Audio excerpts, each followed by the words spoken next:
Marinaro! Information. Tu veux-tu aller là ou tu veux pas y aller, Tony? Ce que tu viens de me montrer, là? Mais là, si tu veux y aller, on va y aller, mais... Non, bien, moi, on va laisser ça au conditionnel, évidemment. J'ai pas vu d'autres sources rapporter qu'est-ce que je viens de te montrer, là. Et la source, c'est Sportico. Sportico qui dit qu'il y a une nouvelle entente de télévision, une entente de 12 ans avec Sportsnet, mais c'est Sportico qui est... On le voit à l'écran. C'est une compagnie réputée. Par contre, je vois pas personne d'autre écrire là-dessus au moment qu'on se parle, là. Exact. Alors, c'est à suivre. Oui, Sports Media de Toronto, and there you go. Rogers avec la Ligue nationale de hockey, entente de 12 ans. Nouvelle entente de 12 ans. 7,7 milliards. Wow. Oui. Donc, c'est laisser... rapporté par plusieurs médias maintenant. Plusieurs médias maintenant. On va le laisser au conditionnel, évidemment. Mais et si c'est le cas, il faut comprendre, entendre que c'est une excellente nouvelle, Tony. 7,7 milliards américains, 11 milliards canadiens. Une excellente nouvelle. You. Nous sommes en ondes. Oui, oui. Non, mais je vais juste voir si c'était rapporté par d'autres, là. Oui, oui. Mais non, ça commence à rentrer, là. Et c'est une excellente excellente nouvelle d'environ une dizaine de minutes, là. Oui. OK. Bien, formidable. On va voir la suite oui. et on va voir comment ça va se traduire pour le marché francophone. Mais normalement, là, ça va ensemble. J'espère. Il y a un corridor naturel, évidemment, une relation naturelle qui s'est établie de longue date. Mais c'est toujours très agréable de mettre plus de steak dans le congélateur. Ah bon? Très bien. C'est dit. OK. Je vais te faire entendre un extrait de Christopher Le Temps. C'est une entrevue qu'on va diffuser en intégralité à la fin de l'émission ce soir. Chris qui a bien voulu parler de la situation de Lane Hutson, le défenseur vedette du Canadien. Écoute ça, puis on réagit ensuite. Oui. Le poste de défenseur, c'est la position la plus dure à jouer dans la Ligue nationale. Tu as besoin d'apprendre, puis ça prend de l'expérience. Puis Lane, il est encore jeune, il n'a même pas 100 matchs dans la Ligue nationale, puis ça va... tout ce qui va se passer défensivement dans son cheminement, il va s'améliorer d'année en année. Donc, de pouvoir être capable de faire ce qu'il fait en ce moment, c'est incroyable. Puis, non, il y en a un vraiment bon, là. C'est sûr. Juste préciser, là, tu sais, on est dedans, nous autres, à tous les jours. Les gens aussi, on vit pour le Canadien quotidiennement. Notre cœur bat bleu, blanc, rouge. Nous autres, là, dans notre perception maintenant, on a l'impression que Lane Hutson a 28 ans puis qu'il a 700 matchs dans la ligue. Quand un gars qui s'en va directement au temple de la renommée à sa retraite fait un énoncé comme ça, en rappelant quelque chose de bien fondamental, il n'y a toujours pas 100 games dans le show. C'est sûr. Le défenseur prend plus de temps à se former complètement. Ça, là, c'est une déclaration qui a tellement d'impact. Outre les pirouettes qu'il fait offensivement, on voit un gars qui a progressé cette année, son travail défensif, défenseur de plus en plus complet, déjà à 21 ans à peine. Formidable ce qui se passe. Il n'a pas commencé la saison sur la première vague de l'avantage numérique. Ça a pris peut-être un mois et demi, 2 mois. Il y aurait 69 points, pas 59. Peut-être. Mais maintenant, je veux que tu penses à quelque chose. Jusqu'à il y a un mois, on regardait le temps d'utilisation, le temps de glace. C'est Mike Matheson qui avait beaucoup plus que toutes les autres. Dans la dernière semaine, on a vu qu'il y a eu quelques matchs là, que Lane Hutson a eu plus de temps de glace que Mike Matheson. Lane Hutson, qui n'avait jamais joué une saison de 40 matchs, plus que 40 matchs avant cette saison, parce qu'au niveau collégial, avec Boston University, il a joué 40 matchs. Là, ils sont rendus, ils ont joué 69 matchs. Et là, ils ont joué 69 matchs. Ce gars-là, à 5 pieds 9, 159 livres, là, il est supposé de frapper le mur. Il est supposé de manquer de gaz. Mais on lui donne encore plus de minutes puis encore plus de responsabilités. Il y a environ un mois, on se posait la question, mais c'est le gars qui est le meilleur défenseur des Canadiens, c'est qui? Le gars avec qui Martin Saint-Louis a plus de confiance, c'est qui? Puis il y en a qui disaient que plus de confiance, c'est Matheson. Puis le meilleur défenseur le plus complet, c'est Kaden Guhle, on l'a entendu. Aujourd'hui, le 31 mars 2025, là, on peut dire, là, sans aucun doute, que Lane Hutson est le meilleur joueur, le meilleur défenseur des Canadiens. Le meilleur joueur, tout court, tu t'es pas trompé, là. Mais je dirais, lui puis Nick Suzuki, parce que je veux pas manquer de respect à Suzuki. Je comprends, mais c'est pas un manque de respect. Hutson, c'est plus gros que Jésus. Je m'excuse, là, mais tu regardes ça aller. Tony, il a 59 points. La saison record, c'est Chelly, qui avait 1 an et demi plus vieux. Il y avait 20 mois de plus vieux qu'Hudson quand il a édité 64 points en 84-85. En 84-85, il se marquait 1,3 buts de plus par match en moyenne dans la Ligue nationale que cette année. Et Chelly, tu te rappelles, on l'aimait tellement que quand il est arrivé à Montréal, il jouait de la première vague d'avantages numériques aussi, malgré le fait qu'il était bien entouré. Il pourrait dépasser le légendaire Larry Murphy. Est-ce qu'un jour, il va atteindre les 85 points, qui est la saison record par un défenseur du Canadien, Larry Big Bird Robinson, 76-77, au cœur du Big Three? La réponse, c'est oui. Je pense la réponse, c'est oui. Puis je vais te dire pourquoi. Ce gars-là, il est un type très intelligent, puis il adore le hockey, évidemment. Là. Tout le monde en parle. Il est toujours le premier sur la glace, même que sur des optionnels. On dit qu'avant les matchs, il est dans le tunnel 5 minutes avant tout le monde. Il a la passion de Sidney Crosby. Ce gars-là, il est au courant de tous les records des Canadiens et dans la Ligue nationale. Il sait que le dernier défenseur à aller chercher 60 points dans sa saison recrue, là, c'est Nicholas Lidstrom dans les années 90. OK? Lui est à 1 point d'égaler, à 2 points de le battre, il va le battre. OK? Ensuite, il sait que le record pour le nombre de passes pour un défenseur recru dans les nationales, c'est Larry Murphy, comme tu viens de mentionner. Si je ne me trompe pas, en 80-81, il y avait 60 passes. Ce gars-là, il va essayer vraiment tout donner là, pour essayer de battre ce record-là. Donc, il a besoin de 7 passes dans les prochains 9 matchs pour le battre. Il faut le dire que dans les 9 matchs, il y en a 6 à la maison, il y a 3 à l'étranger, puis 5 il y a plus de points sur la route. Mais il y a plus de points sur la route qu'à la maison, mais c'est pas grave, il va trouver une façon pareille. Moi, la stat, il y a plus de points sur la route qu'à la maison, j'aime ça. J'aime ça. Il y a 24 points à la maison, il y en a 35 sur la route. Mais j'aime ça, ça veut dire que contre les meilleurs trios adverses, contre l'opposition des coachs adverses, il performe. Et s'il ramasse 1 point par match plus un boni, donc 10 points dans les 9 derniers matchs de la saison. By the way, il vient d'en ramasser 10 dans la dernière semaine, une semaine de misère. 10 en 4, 10 points. Il va être 3e de toute l'histoire chez les défenseurs recrues de la Ligue nationale, derrière un certain Murphy notamment, et devant Gary Suter. 3e de toute l'histoire de la Ligue nationale. Piquet Souban a gagné le trophée Norris après une saison de 60 points à la défense du Canadien. Il y en a 59 à son année recrue. Souban a fait ça alors qu'il était aguerri et qu'il entrait dans le prime de sa carrière. Si je ne me trompe pas, après la pause du tournoi des 4 nations, il y a 3 défenseurs qui ont le plus de points. Il me semble qu'il est à égalité avec Luke Hughes, le frère de Jack et de Quinn Hughes, évidemment, qui joue pour les Devils du New Jersey, et Cale Makar.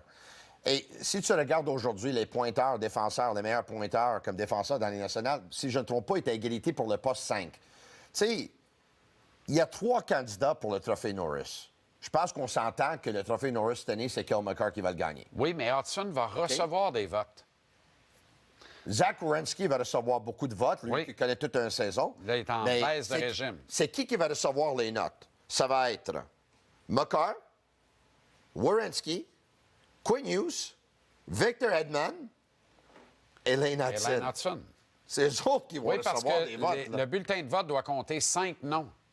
Position 1, 2, 3, 4, 5. Hudson va ramasser une kyrielle de votes, c'est sûr, là, parce qu'il n'y a plus grand monde. Il y a encore du monde qui s'en moque ailleurs dans la Ligue. Il y en a de moins en moins parce que tu vas ravaler de travers un méchant bout. Là.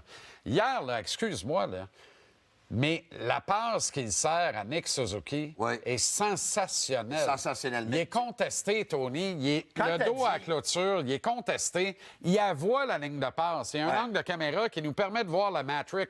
C'est Keanu Reeves, ce gars-là. Excuse-moi. Quand tu as dit qu'il y en a qui se moquent, c'est des membres des médias qui n'ont pas regardé beaucoup de matchs des Canadiens. Regarde Lane Hudson à 5 pieds 9, 159 livres. Dit, ce gars-là, il n'est pas assez fort pour qu'on ait des joueurs adverses. Mais ils n'ont pas décortiqué son jeu. Ils l'ont pas vu jouer.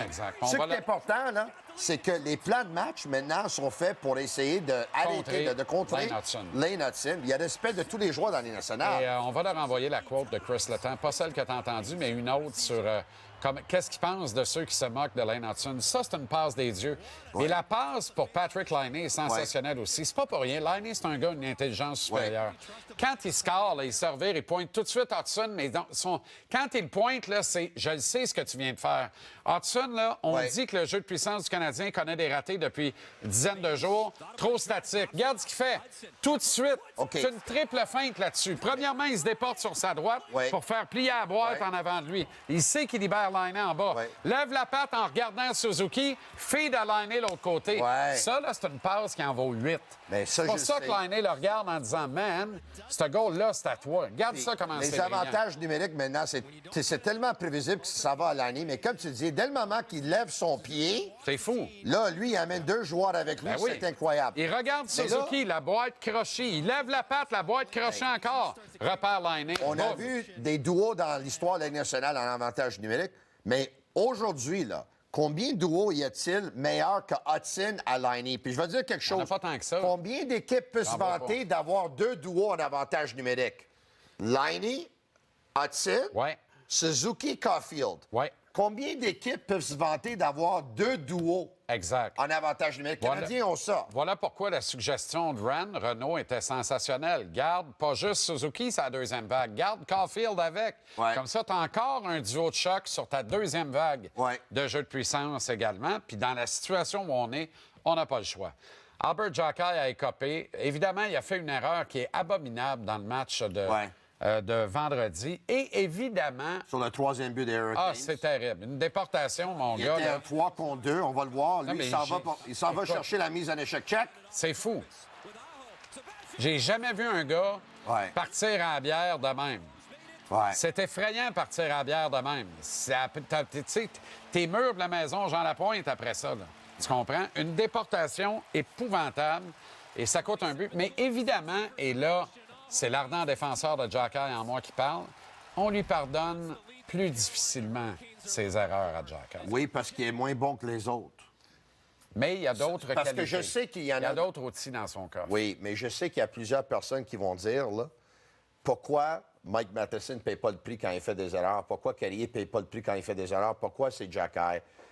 La réponse est claire, puis la réponse est sincère. Parce que Martin Saint-Louis a beaucoup plus de confiance en Matheson puis Carrier qu'il a en Albert Jacquet. D'ailleurs, c'est le défenseur qui inspire le moins confiance de l'entraîneur. Puis c'est quelque chose...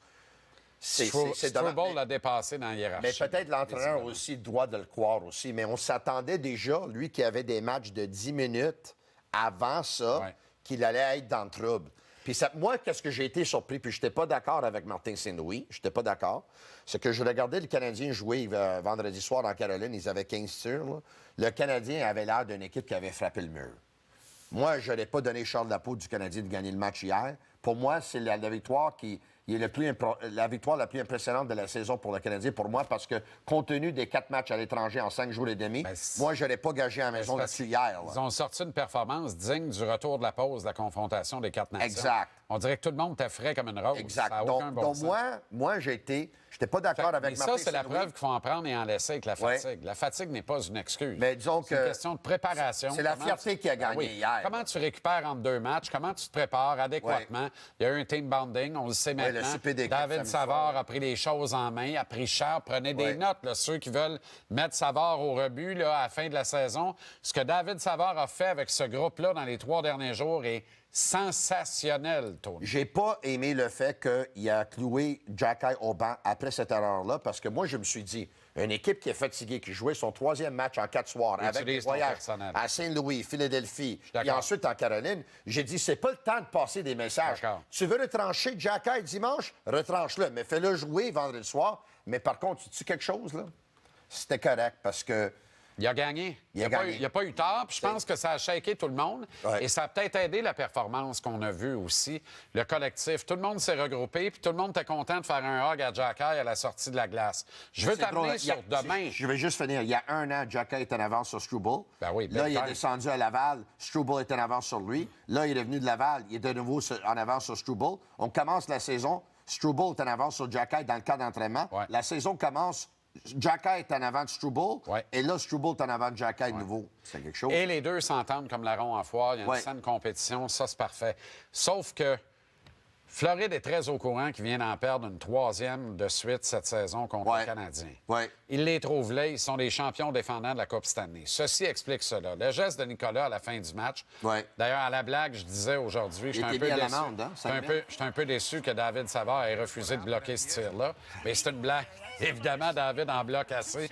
Mais ce que je veux dire là-dessus, là, c'est que Nicolas savait ce qu'il faisait. Il préparait le match de demain. Ouais. Demain, là, on s'en va en guerre.